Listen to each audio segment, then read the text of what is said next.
Hi friends, good evening. ಇವಾಗ ನಿಮಗೆ ನಾನು ಹೆಸರುಬೇಳೆ ಪಾಯಸ ಮಾಡೋದು ಯಾವ ಥರ ಅಂತ ನಿಮಗೆ ಹೇಳ್ಕೊಡ್ತಾ ಇದ್ದೀನಿ ಫ್ರೆಂಡ್ಸ್. ಅದಕ್ಕೆ ಬೇಕಾಗಿರುವಂಥ ಸಾಮಗ್ರಿಗಳು ಸ್ವಲ್ಪ 1 ಕಪ್ಪು ಹೆಸರುಬೇಳೆ, ಕೊಬ್ಬರಿ, ಸ್ವಲ್ಪ ಸಕ್ಕರೆ, ಏಲಕ್ಕಿ 3 ತೊಗೊಂಡಿದ್ದೀನಿ, ಮತ್ತು ದ್ರಾಕ್ಷಿ ಗೋಡಂಬಿ, ಕಡಲೆಪಪ್ಪು. ಇವಾಗ ಬನ್ನಿ ಫ್ರೆಂಡ್ಸ್, ಮಾಡೋದು ಯಾವ ಥರ ನೋಡೋಣ. ಒಂದು ಪ್ಯಾನ್ ತೊಗೊಂಡಿದ್ದೀನಿ ನೋಡಿ. ಪ್ಯಾನ್ ಇಡ್ತಾ ಇದ್ದೀನಿ ಇವಾಗ ನಾನು.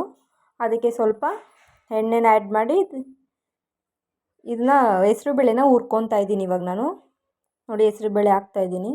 ಹೆಸರುಬೇಳೆನ ಹುರ್ಕೊಬೇಕು ಫ್ರೆಂಡ್ಸ್, ಯಾಕಂದರೆ ಹೆಸರುಬೇಳೆ ಹುರಿದಷ್ಟು ಅದು ಸಾಫ್ಟಾಗಿ ಬರುತ್ತೆ ಪಾಯಸಕ್ಕೆ. ಯಾಕೆ ಮಾಮೂಲಿ ಹಂಗೆ ಬೇಯಿಸಿದ್ರೆ ಫುಲ್ಲು ಒಂಥರ ಪಾಯಸ ಇದಾಗ್ಬಿಡುತ್ತೆ, ಫುಲ್ಲು ಬೆಂದೋಗ್ಬಿಟ್ಟು ಚೆನ್ನಾಗಿರಲ್ಲ.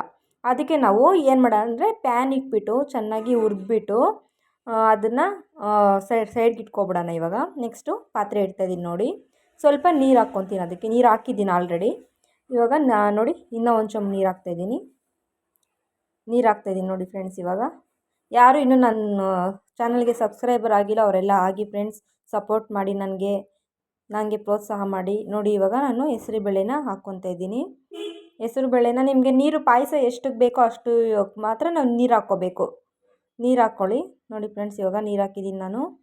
ನೀರು ಹಾಕ್ತಾಯಿದ್ದೀನಿ ನೋಡಿ. ನೀರು ಹಾಕ್ಬಿಟ್ಟು ಅದು ಚೆನ್ನಾಗಿ ಕುದಿಬೇಕು. ಕುದ್ಬಿಟ್ಟು ಚೆನ್ನಾಗಿ ಸಾಫ್ಟಾಗಿ ಬೇಯಬೇಕು. ಮತ್ತು ಇವಾಗ ನಾವು ನೆಕ್ಸ್ಟು ಒಂದು ಪ್ಯಾನ್ ಇಟ್ಬಿಟ್ಟು ಇವಾಗ ದ್ರಾಕ್ಷಿ ಗೋಡಂಬಿನೆಲ್ಲ ನಾವು ಹುರ್ಕೊಬೇಕಲ್ವ, ಅದಕ್ಕೆ ನೋಡಿ ತಯಾರು ಮಾಡ್ಕೊತಾ ಇದ್ದೀನಿ ನಾನು. ಇವಾಗ ದ್ರಾಕ್ಷಿ ಗೋಡಂಬಿನೆಲ್ಲ ಹುರಿಯೋದಕ್ಕೆ ಇವಾಗ ನೋಡಿ ಸ್ವಲ್ಪ ಎಣ್ಣೆ ಹಾಕ್ಕೊತಾ ಇದ್ದೀನಿ. ಎಣ್ಣೆ ಬೇಕಂದರೆ ಎಣ್ಣೆ ಹಾಕ್ಕೊಬೋದು, ಇಲ್ಲ ಎಣ್ಣೆ ನಿಮಗೆ ಬೇಡ ನಾವು ತುಪ್ಪ ಹಾಕ್ಕೊತೀವಿ ಅಂದರೆ ತುಪ್ಪನೂ ಯೂಸ್ ಮಾಡ್ಬೋದು. ಯಾಕಂದರೆ ನಮ್ಮ ಮನೇಲಿ ನಾನು ತುಪ್ಪ ಯೂಸ್ ಮಾಡಲ್ಲ, ಯಾಕಂದರೆ ನಮ್ಮ ಮನೇಲಿ ಯಾರೂ ತಿನ್ನಲ್ಲ ತುಪ್ಪನ. ಅದಕ್ಕೋಸ್ಕರ ನಾನು ತುಪ್ಪ ಯೂಸ್ ಮಾಡ್ತಾಯಿಲ್ಲ, ಬರೀ ಎಣ್ಣೆ ಹಾಕ್ಕೊಂಡು ದ್ರಾಕ್ಷಿ ಗೋಡಂಬಿನೆಲ್ಲ ನಾನು ಇವಾಗ ಹುರ್ಕೊತಾ ಇದ್ದೀನಿ ನೋಡಿ ಫ್ರೆಂಡ್. ಇವಾಗ ಸೈಡಲ್ಲಿ ಇಟ್ಬಿಟ್ಟಿದ್ದೀನಿ, ಅದು ಬೇಯ್ತಾ ಇದೆ ಹೆಸರುಬೇಳೆ. ಇವಾಗ ಅದು ಆಗಿದೆ. ಇವಾಗ ನೆಕ್ಸ್ಟು ನೋಡಿ ಕೊಬ್ಬರಿ ಹಾಕ್ಕೊತಾ ಇದ್ದೀನಿ, ಮಿಕ್ಸಿ ಗ್ರೈಂಡ್ ಮಾಡೋಕ್ಕೆ. ಕೊಬ್ಬರಿ, ಸ್ವಲ್ಪ ಕಡಲೆಪಪ್ಪು, 3 ಏಲಕ್ಕಿ ಹಾಕ್ಕೊತಾ ಇದ್ದೀನಿ ನೋಡಿ. 3 ಏಲಕ್ಕಿ ಕಾಳು ಎಲ್ಲ ಹಾಕಿ, ಇದು ಬಂದು ಸ್ವಲ್ಪ ಪಾಯಸ ಗಟ್ಟಿಯಾಗಿದ್ದರೆ ರುಚಿನೂ ಕೊಡುತ್ತೆ ಅಂದ್ಬಿಟ್ಟು ಹಾಕ್ತಾಯಿದ್ದೀನಿ ನೋಡಿ. ಇವಾಗ ನೋಡಿ ರುಬ್ಬಿ ಹಾಕಿದ್ದೀನಿ ನಾನು ಪಾಯಸ ಗ್ರೈಂಡ್ ಮಾಡಿರೋದನ್ನ. ಅದು ಸಾಫ್ಟಾಗಿ ಬೆಂದಿದೆ. ಇವಾಗ ನೋಡಿ, ಇವಾಗ ಹಾಕ್ತಾಯಿದ್ದೀನಿ ನಾನು. ಸಾಫ್ಟಾಗಿ ಬೆಂದಿದ್ದಾಗಿದೆ. ಇವಾಗ ನೋಡಿ, ಇವಾಗ ಇದನ್ನ ಹಾಕಿ ಮಿಕ್ಸ್ ಮಾಡ್ಕೊಬೇಕು ನಾವು. ಮಿಕ್ಸ್ ಮಾಡ್ಕೊಳ್ಳಿ. ಮಿಕ್ಸ್ ಮಾಡ್ಕೊಂಡಿದ್ದಾದಮೇಲೆ ನಿಮಗೆ ನೀರು ಬೇಕಂದರೆ ತುಂಬ ಗಟ್ಟಿ ಇತ್ತಂದರೆ ನೀವು ನೀರನ್ನ ಆ್ಯಡ್ ಮಾಡ್ಕೊಬೋದು. ಅದಕ್ಕೆ ನೀರನ್ನ ಆ್ಯಡ್ ಮಾಡ್ಕೊಬೋದು. ಇಲ್ಲಾಂದರೆ ನಮಗೆ ಗಟ್ಟಿನೇ ಬೇಕಂದರೆ ಪರವಾಗಿಲ್ಲ, ಗಟ್ಟಿಯಾಗೂ ಮಾಡ್ಕೊಬೋದು.